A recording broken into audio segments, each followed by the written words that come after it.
que vous allez bien. Regardez mes ongles, qu'est-ce que vous en pensez? Voilà, j'ai fait deux sortes de verres. Vert un peu sapin et vert...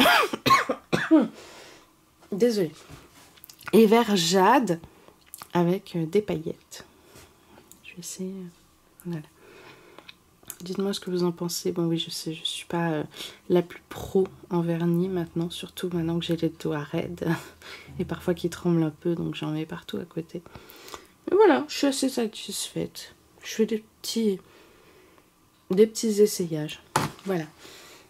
Donc aujourd'hui, on ouvre la case numéro 12 de ce calendrier de l'Avent et je peux vous dire qu'on en est à la moitié du calendrier, parce que 24 cases, bah la moitié c'est 12, hein, voilà. Et la 12, je sais où elle est. Elle fait partie des 3 en bas, qui ne sont pas les mêmes cases que les autres, qui n'ont pas la même dimension, qui ne s'ouvrent pas pareil, qui sont de taille et de forme différentes. Et elle est là, la 12, c'est la case là, avec la framboise. Le 12 est juste là, marqué entre les deux petites maisons. Alors, qu'est-ce qu'on va avoir? Est-ce que ce sera du thé? Est-ce que ce sera une des deux surprises qui ne sont pas vraiment du thé? On va découvrir ça tout de suite, c'est parti. Alors, la case 12, ouais. Comment est-ce qu'elle s'ouvre? Attendez, parce que je ne vois même pas. Ah, ça y est. Elle s'ouvre par en haut. Allez, c'est parti. Ah, je l'ai eu. Ouh, ouh là là là là là là, qu'est-ce que c'est que ça? Oh là là là là. Bon, en vrai, je sais ce que c'est, hein, parce qu'ils en ont fait la pub sur les réseaux sociaux. Et ils ont ouvert la 12 et ils ont montré ça, donc je sais très très bien ce que c'est. Mais je joue un peu la surprise pour vous, hein. Faut bien quand même. Hein. Vous permettez que je fasse une petite photo pour les réseaux sociaux. Allez, hop. Yes, super joli. Merci beaucoup. Alors, découvrons cette 12e case. Oh là là là là là. C'est ce qui m'a donné envie, ça, de prendre ce calendrier de l'Avent. Regardez-moi ça. C'est du thé noir à la bergamote. Donc c'est du thé Anastasia. C'est du Earl Grey en gelée. Oui, vous avez bien entendu, en gelée. Une gelée de thé. Oh là là. Désolée. Je sniffe un peu ce matin. Oh là là là là. Je t'ai pas dit de refaire le zoom sur le calendrier? Regardez-moi ça. Comme c'est beau. Allez, on va ouvrir. Hein. Bah oui, il va bien falloir goûter un bout d'un moment. Oh là là là là. Oh. Oh, ça a l'air trop bon de la gelée au thé. Bah ça va falloir que je le goûte ce matin. Parce que mon estomac n'est pas enclin à manger du thé le reste de la journée. Enfin, plutôt de boire du thé. Oh, ça va être vraiment trop bon. Je sens que ça va être trop bon. Bon. Eh ben, c'est pas mal. Hein, cette petite gelée. En tout cas, quand j'ai mis le sapin et que j'ai installé mon petit cactus qui danse, ça m'a fait penser que l'année dernière, j'avais acheté, et oui, un mug cactus de Noël. Et oui, vous vous souvenez de mon mug cactus de Noël? Et ben, je l'avais oublié. Alors, j'ai trifouillé dans mon placard et je l'ai retrouvé. Voilà la énième tasse de Noël que j'avais oubliée. Donc, j'en ai 9. Voilà, des tasses de Noël. Et je n'ai la place que pour 6 sur mon étagère. C'est marrant, hein? Voilà, donc je vais me faire un thé comme chaque petit déjeuner. Et je vais voir sur quoi je vais tartiner ça, sur quoi je vais goûter cette petite gelée. C'est parti.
Alors, ça y est, le thé des neiges est en train d'infuser. Bon thé que j'adore. Dans 3 minutes, je le mettrai là, sur la petite coupelle. Et en attendant, j'ai fait toaster un petit peu de brioche. Voilà. Attendez, hop, je vous éloigne un petit peu. Voilà. J'ai fait toaster un petit peu de brioche pour pouvoir goûter ce thé, cette gelée de thé. Oh là là là là. Oh, ça sent tellement bon, si vous pouviez être là.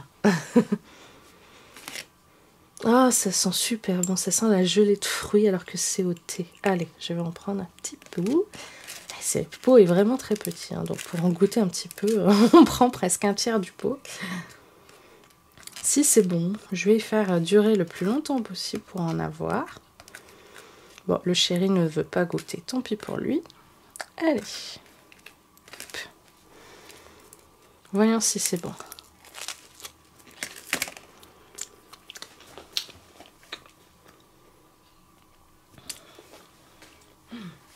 Ah ouais, c'est super bon. Ça a moins de goût que ça a d'odeur. Mais à mon avis, c'est une gelée de bergamote avec un peu de fleur d'oranger et infusée au thé, hein, tout simplement. C'est pas magique, on ne transforme pas du thé en gelée de fruits. Je pense que c'est une gelée de bergamote. Donc la bergamote, c'est un agrume qui sert à faire le thé Earl Grey. Et c'est simplement une compotée d'agrumes avec un peu de fleur d'oranger, de thé noir infusé dedans, à mon avis. Ça a plus d'odeur que ça n'a de goût. Ça a simplement le goût d'une marmelade, hein, d'une petite gelée de fruits.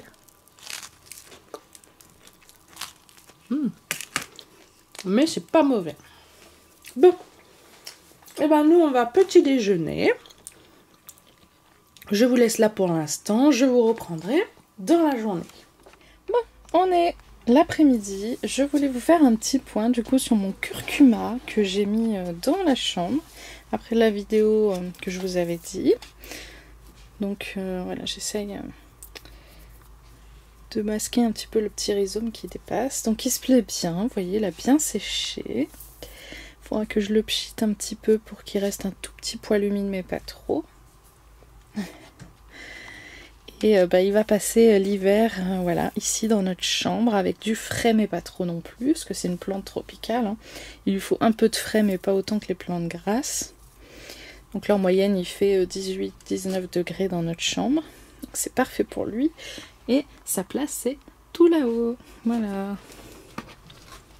Donc là, d'une main, c'est un petit peu délicat pour moi, donc je le remettrai après. Et bon, je suis très contente. Vous voyez là, il commence à sécher un petit peu. Bon, c'est un petit peu de retard. Hein. Celle-là, je ne l'ai pas arrachée parce qu'elle est accrochée à celle-là. Et du coup, il faut que j'attende qu'elle sèche. Elle n'a pas fini totalement de sécher. Vous voyez, elle est jaune mais pas encore sèche. Donc voilà. Et voilà, il a retrouvé sa place. Bon, le chéri arrête pas de dire c'est une plante qui est en train de crever. Hein. Non. Non, il ne meurt pas, hein, il entre en hibernation, il perd ses feuilles, donc un peu comme les jonquilles, hein, et ça repousse au printemps. Voilà. Bonne nuit, petit curcuma. En ce qui concerne les autres plantes d'intérieur, voilà, allez. Voilà. Mon orchidée, la petite pousse, évolue bien. C'est cool. Pourquoi il fait tout ce bordel là. Voilà, donc là, pareil, ça pousse bien. Il y en avait une un peu plus développée. Comme j'avais lu sur internet, il faudra au moins 3 ans, au moins 2 à 3 ans, pour qu'elles deviennent adultes et qu'elles fleurissent à leur tour. Hein. Parce que je le rappelle, c'est un bromélia. Voilà, une variété de bromélia. Un vriesia, je crois, quelque chose comme ça. Ils fleurissent qu'une fois dans leur vie. Et après, voilà. Ils revivent la plante par les pousses des bébés. Donc il y en a des fois qui reste simplement une plante verte, hein, comme ça, qui fera peu de fleurs. Et il y en a des fois qui sèchent et qui meurent. Et c'est les bébés qui renaissent. Là, je verrai pour l'instant, elle est toujours bien, la plante. Je la vaporise pas. Mais je l'arrose en mettant un peu d'eau dans son puits, comme toujours. Et voilà. Donc c'est pas mal, hein, la petite pousse est plutôt grande. C'est pas mal du tout. Ça avance bien, voilà. Et le cactus de Noël qui danse. Bon, moi, pour terminer cette vidéo, je vais regarder le Noël de Mickey. Voilà, qui est l'histoire de Scrooge, en fait, mais en version Mickey, qui date de 83. C'est vraiment très vieux. Donc ça, c'est pas trop long, 26 minutes. Donc je suis sur Disney+. Et c'est quelque chose que je regarde chaque année, que j'adore vraiment. Donc je vous dis à demain et bisous tout le monde.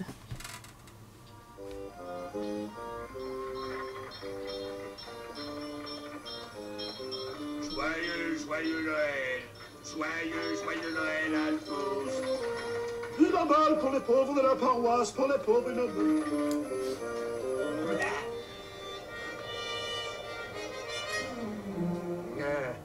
Mon associé Jacob Marley est mort, hélas, il y a déjà 7 ans.